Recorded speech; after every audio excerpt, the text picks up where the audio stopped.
Welcome back to our Startek Conversations podcast.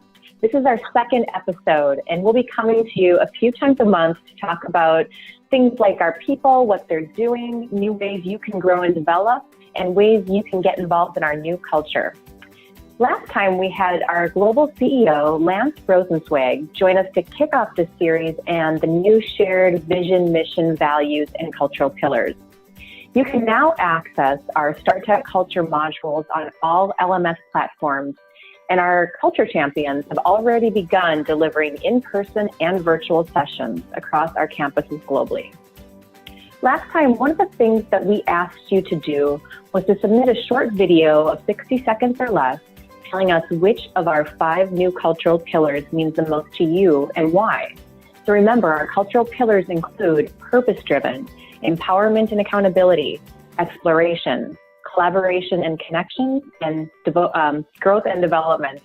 And good news, we have extended the deadline to submit it to us at cultureteam@startek.com. Don't forget to title your video with your name, cultural pillar, and your country. Our culture team will pick 5 videos that best represent our new cultural pillars. And those videos will be featured on our Startek social media channels during the following month. So get busy submitting your videos. Now we're going to switch gears a bit and introduce you to today's guest. I'd like to welcome our global CIO, Wayne White. Wayne, thank you for joining us. It's an absolute pleasure. Thank you for having me. Wayne, I know your team is working on a lot of exciting things, and as part of our new digital strategy, would you be able to share what some of those items are?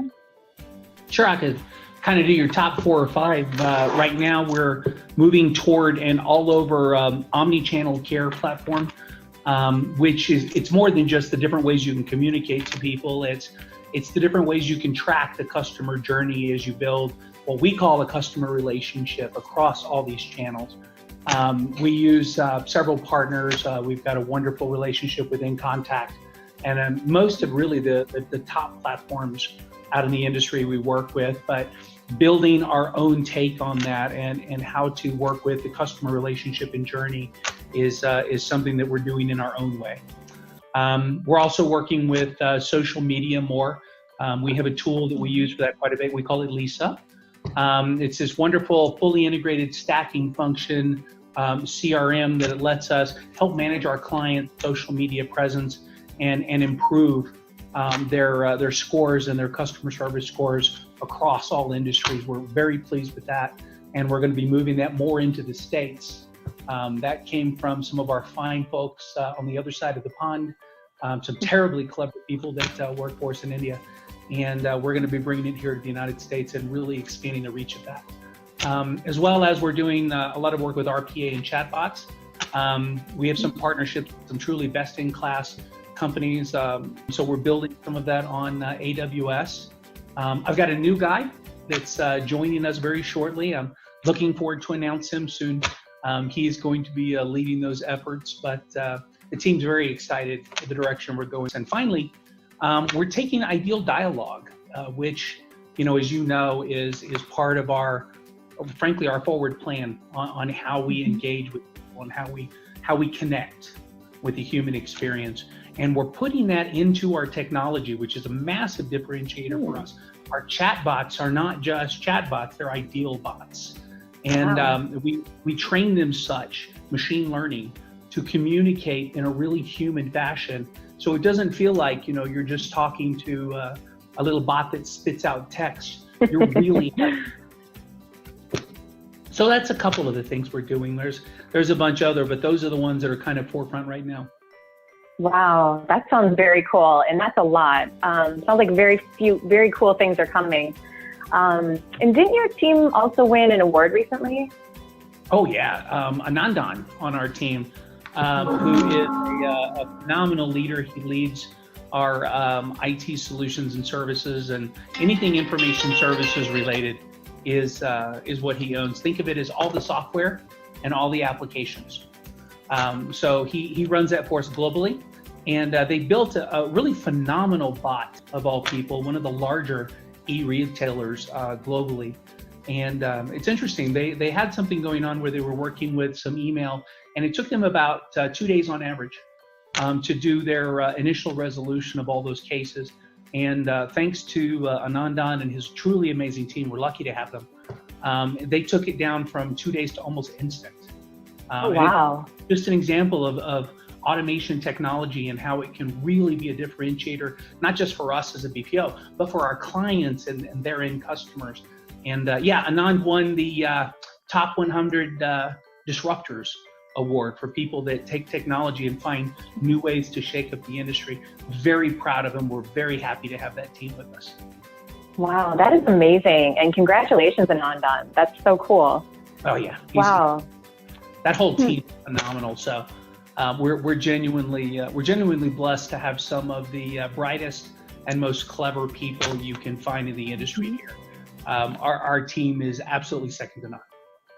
That's fantastic. So, Wayne, one of the things that always stood out to me about you is your leadership style. And, this is a great example of that. Would you mind telling us a little bit more about how you approach leadership and leading your team? Sure. Leadership is not that complicated, really, when you think about it. A leader's job is to create other leaders. How you get there and what you do may change from person to person, but at the end of the day, any award that at a certain level in your career you win, you don't win for yourself. That's not something you do. Something your team does for you. Like if you look at, Anandan's award, I didn't do that. He did that. And, and his team worked on that with him. Awards in IT and the way IT works itself, its team is a very real thing with us. We only do it together and we only succeed together. And what we find is that if you build and develop people, the rest of it takes care of itself. So my entire organization believes in mentoring. We all mentor each level down, and then we do skip levels down. We believe in training. We use your training, and we also do our own training internally, our leadership training.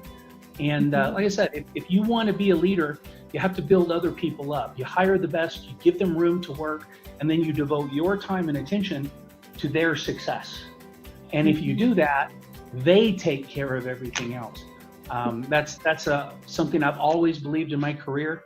And since we've come and joined these companies and moved forward as one company, I can tell you we have today the highest performance in this company's history in IT, and we've done it by building people, and improving their ability and their tools and their training, and they've done the rest of it. They've done the rest of it completely on their own, and frankly, I'm just proud to be a part of it. That's awesome. Thank you, Wayne. Leadership development is a passion project of mine as well. And, as we know, it makes or breaks a culture and an organization. And that's why it's one of the main pillars of our new culture. So that's our growth and development pillar is one of the main ones that we're focused on right now. Especially as my group, the Global Leadership Development Team, we're laser focused on building new programs and modules and, as an organization to help all of us develop ourselves as well as our people and our team to lead the whole organization forward. To your point, developing other leaders means they can lead us and the organization forward. So it's quite a wonderful investment in that way. As Lance and I, go ahead. Yeah, I just want to say, I love that you're going there. I love that you focus on the culture that you're building, because culture beats everything. I can get anybody off the street and put them into a chair and set them in front of a computer, and I can teach them every skill in the world. I can teach that. But a positive attitude, people who want to work together, taking ownership, those sorts of things that make up your culture, that's what makes the difference. The skills I can teach, but the culture is absolutely critical.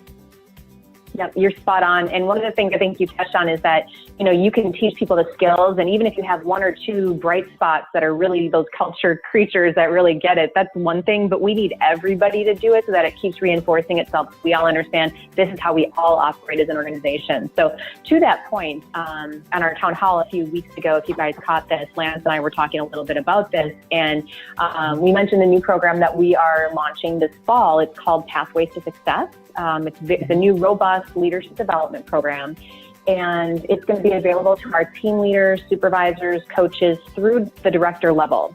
And it's going to include all kinds of fun, new gamified virtual modules that can be accessed whenever, wherever our people want, whether it's desktop or via the app. And we're also going to have with the modules virtual communities with things like office hours and leadership development forums and kind of things like this, where we're interviewing leaders on how they lead and what are some of their best practices and demos, and just kind of having an open Q&A forum as well for some of those folks, and all kinds of other different pieces as well. And then we're coupling that with our local communities, which is where on the campuses, people will actually rotate teach backs and debrief from those learnings to help people apply those learnings in real time. So the idea with this program, to your point earlier too, is to prepare our people so that they're ready to lead others before they're promoted into the role where they're leading others. Because as we know today, that's not always the case. And I think it gets to be problematic from all sides of it, right? Nobody wants to be put in a role where they don't feel equipped to lead others, and nobody wants to be led by someone else who hasn't been in that role. So we're hoping to tackle all that this fall. We're going to start piloting the program this month with select accounts across the globe. And then in the meantime, if anybody out there is curious, we actually are starting to release some of these leadership development modules already on Elm. So you can go and check them out, take the assessments that go with them, whatever you want to do just to see what's out there. And then when it comes time to expand this to the whole organization, which will be in a couple months once we're done piloting, you'll already be ahead of the curve. So Wayne, I want to thank you again for joining us today. I know we had just sort of a brief chat here, but wanted to definitely introduce you to the new joint organization as our second podcast episode, and wanted to see if there's anything else you want to share with our audience today. Only that I really believe in what you're doing, and I guess 2 points that I'd like to be able to take out. I think one of the worst things companies do to employees is promote them without giving them the tools they need to succeed. It's a terrible thing. You take somebody who's really good at one thing and then you give them a completely different job and wonder why they don't immediately thrive. You have to give them those tools. So, I applaud your efforts, and anything I can do to support them, know that I will. All you got to do is give a call. And on that note, the second thing is when you are a leader and you're trying to create leaders and you're trying to build, I think it's incredibly important that you be open. And, anyone watching this podcast, anyone at all who has a question is welcome to send me an email, make a call, whatever they'd like to do. I feel that as a leader, that's part of our job, is to be available and open. And I've never once turned down a conversation. So with those two pillars in mind, all I can say is go get them. Thank you. And one thing I almost forgot to mention is, Wayne, you actually teach and you have leadership courses and things that you've already been releasing on YouTube. I hear you're kind of a celebrity out there. Did you want to share anything about that? Or? Well, we are actually about to record a new series that's usually a 12-part series over a period of months. Certificates and all the rest of that happy-go-lucky jazz, but it focuses on the basics of management, and then a little more advanced how to deal with difficult situations. And then the final third of it is, frankly, self-learning, self-growth, and even career pathing, how to carry yourself forward in a large corporate environment. So we'll be starting that again in about a month. Looking forward to it. And, hopefully if you're interested, you're most welcome to them. Excellent. And, we haven't discussed kind of like the best modality, but I think that's amazing, first of all, that you're doing that. And second of all, we can never have too much leadership development materials, I feel like. So let's talk after this and see if it makes sense to upload some of those onto our new global YouTube channel or our Elms or whatever seems to be the best modality for people to access. Whatever works best. You can't talk the talk without walking the walk. I'm more than happy. Awesome. Thank you, Wayne. And thank you, everybody, for tuning in today. Remember, you can always connect with us via email at cultureteam@startek.com. That's cultureteam@startek.com. And also be sure to come back for future podcast episodes on our new global YouTube channel to learn more. We'll be back in a few weeks. Thank you, Tennille. Thank you. Bye-bye.